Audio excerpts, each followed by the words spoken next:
All right, y'all, welcome to the show. We have a scary-ass show for you today, if I'm being honest. It's all happening at once.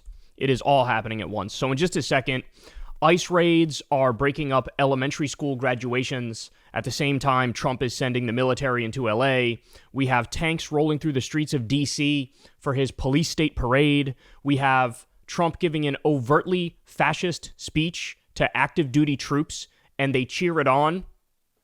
So we are absolutely shattering the fascism meter today. I mean, it is redlining as we speak. So we have a lot on that. We have a whole bunch of other stuff too. For example, Trump's cognitive decline is now back in the conversation because of the rough day he had yesterday where there were multiple massive gaffes that we have to talk about. We have Gavin Newsom is apparently out of fucks to give. He's really all in now and just going full speed ahead for the jugular of the Trump regime.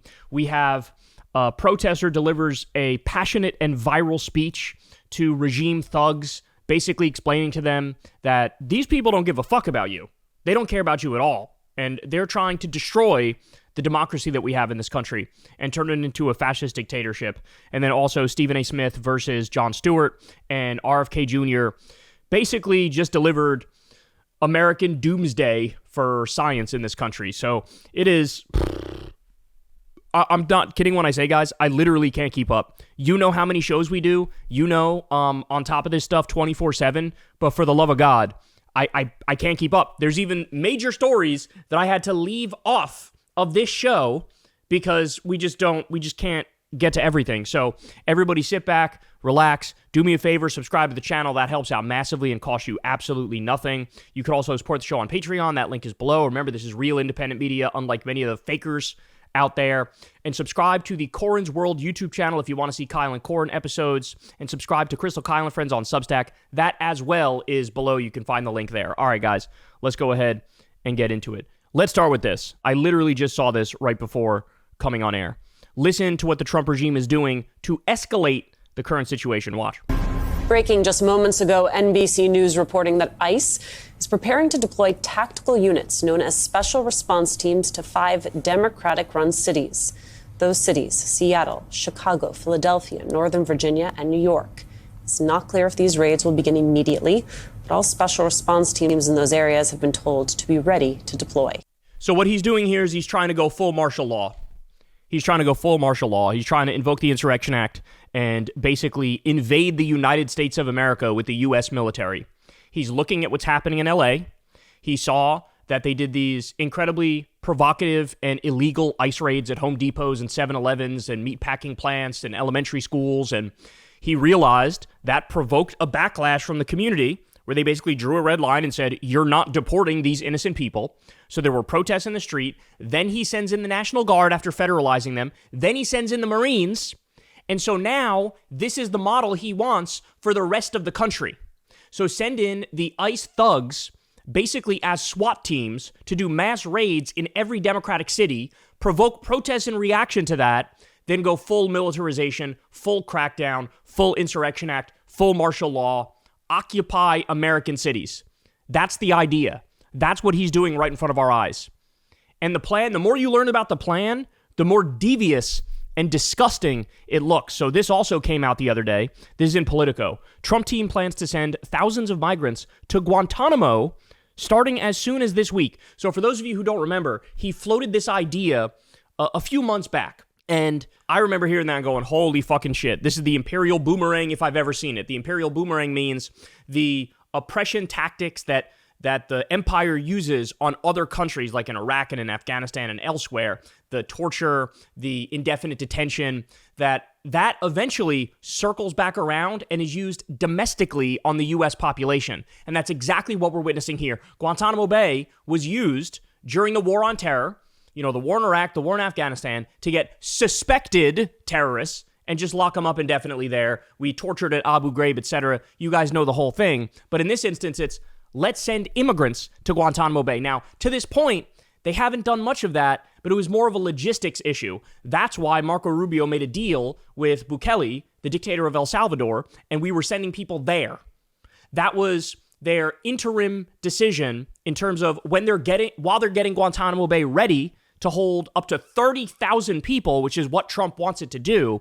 He says, let's use the CCOT, which is basically the El Salvador slave labor camp, which, quote, nobody gets out of, and let's send people there with no due process, no habeas corpus, no hearing, no ability to talk to their lawyer, no ability to talk to their families. And so, as you all know, we have 288 people at CCOT, and anywhere from 75% to 90% of them have no criminal record whatsoever. Well, now, this is also coming to Guantanamo Bay. Wait until you hear the specifics.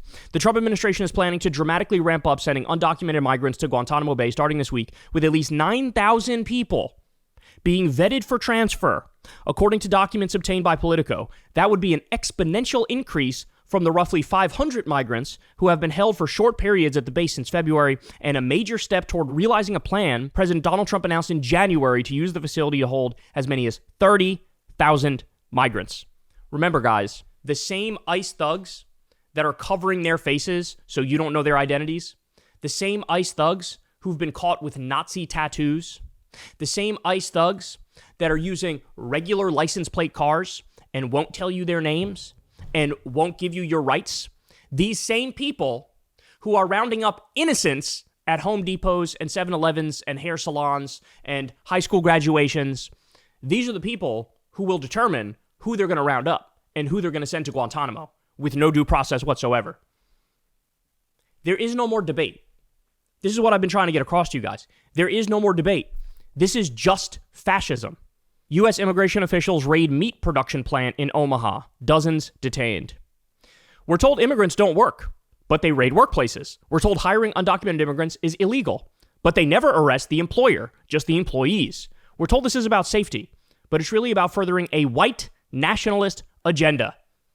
That's exactly correct. And at this point, there is no debate around that. If somebody's debating on that point with you, they're just a liar. They're just a liar. Local news report here from LA. Listen to what they say. On Monday, multiple Homeland Security agents showed up at 2 elementary schools in Los Angeles, according to LAUSD Superintendent Alberto Carvalho. These agents were stopped, questioned, and turned away by principals at Lillian Elementary and Russell Elementary Schools, both in the Florence Graham neighborhood. They wanted access to the students to determine their well-being, based on, according to the agents, the fact that when they entered this country, they entered as unaccompanied minors. It is well known that these students are under the care of relatives. According to Carvalho, the agents claimed they were not part of immigration and customs enforcement. They conveyed to both principals that the parents or the legal guardians in charge of these children had provided them authorization for access to these kids in school. That is absolutely, blatantly untrue. These agents asked specific questions about students ranging from 1st to 6th grade.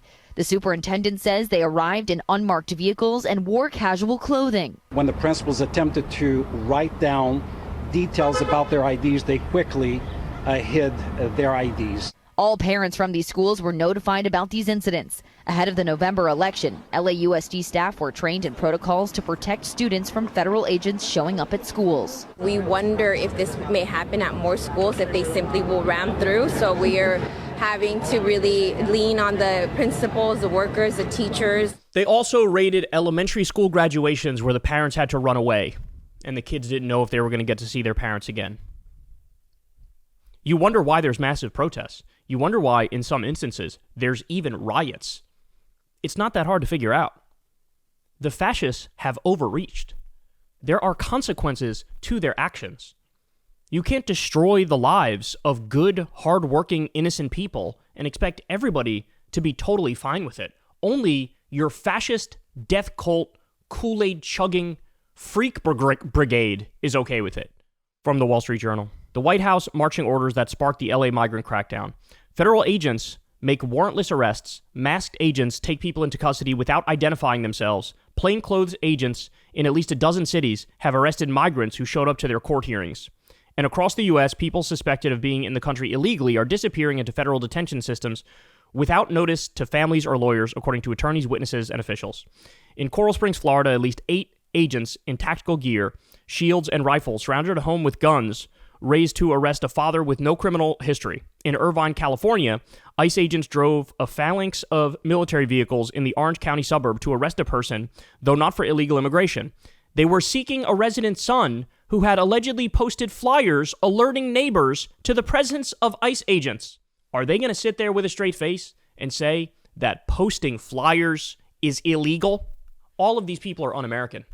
All of these people despise the Constitution and the First Amendment. They should all be fired and they should all be charged. This is way beyond acceptable, y'all. Did you know they raided a kid's birthday party and they said, oh no, it was like a Tren de Aragua gang meeting? No, it wasn't. It was a kid's birthday party. This is how far we've fallen. There are no two sides to this. Let's be clear. And anybody's doing some both sides bullshit, understand you are helping the fascists. You are effectively doing propaganda for the fascists if you pretend like, oh, both sides, bro, both sides have some fault. Both sides have. If they were never going around rounding up completely innocent people with no due process and trying to ship them out of the country, if they weren't doing that, this wouldn't be happening. There wouldn't be massive protests. There wouldn't be riots. Let's stop pretending, y'all. It's very obvious what sparked all of this. And by the way, that was the point. The point was to overreach. The point was to get people in the streets. And then the point is to do a full military crackdown. Deploy the U.S. military into the streets of the United States and go full dictator. I mean, the speed with which this regime is moving really makes me think this motherfucker is going to try to not leave power ever. Will he allow an election to be held against him where potentially they rig it to keep Trump in? Maybe. But will he also potentially just declare martial law and just cancel elections? Also maybe. Everything is on the fucking table now. Everything is on the table now. So Trump said to Gavin Newsom of California, we're going to cut off all the federal money that's supposed to go to California. We're cutting it off. What? What are you talking about? That's billions of dollars, and that's not something you could just decide to do. So Trump threatened that. What was Gavin Newsom's response? He was like, okay, well, if you do that, nobody in California is going to pay federal taxes anymore. So you cut off the federal money that's supposed to come here. Okay, we're not going to pay federal taxes anymore. Why would we pay federal taxes when we get dick in return? It was like a day or two after that Trump decided we're sending the Marines into LA. I could easily see Trump following through on that threat and cutting off all the federal money to California. Then I could easily see Gavin Newsom making right on his threat and saying, so nobody here is going to pay taxes. And then we're off to the races. This is Civil War type shit, y'all. That's what we're watching. So, holy cow, it's happening. What we just saw unfold in Los Angeles, we're now going to see this unfold across the country. I don't know if this country can withstand what's about to happen. I don't know if we're strong enough to prevent what's coming. But this is an all-out assault on democracy, checks and balances, rule of law. And as a final point, let me say this. We need investigations to figure out how many of these new ICE agents, the ones who wear gaiters and cover their face and are arresting people the second they walk out of courtrooms, even if the case was dismissed, the ones that have Nazi gang tattoos, how many of these new ICE agents partook in January 6th? How many of them are members of the Proud Boys? How many of them are members of other white nationalist groups? A lot of these people are being deputized. They're bringing in people who want to do this kind of work. We're going to find out at some point that across the board, we're dealing with basically neo-Nazi extremists here. And that is who has been emboldened. By the way, in LA, you know what's happening now? Federal troops are being used to protect the ICE agents as they do their illegal, unconstitutional raids against innocent people and try to round them up. You think this reaction would have happened if Trump was actually going after undocumented immigrant violent criminals? Of course it wouldn't have happened. But we're so far beyond that. We're not even looking just at undocumented immigrant violent criminals. That's not even close to where we are. Stephen Miller berated ICE agents recently in a meeting and said, I know we said minimum 1,200 deportations a day. Now we want it to be 3,000. and stop just going for criminals. Go to 7-Elevens, go to Home Depots, go to hair salons, go to schools, go to all these places and ruin people's lives. Because this truly is a hateful, fascist regime. And at this point, there is no counter-argument to that. Hey, y'all, do me a favor and like and subscribe. It helps out big time in the algorithm. Click the bell as well for notifications when videos drop. And watch that video on screen right now. You know you want to.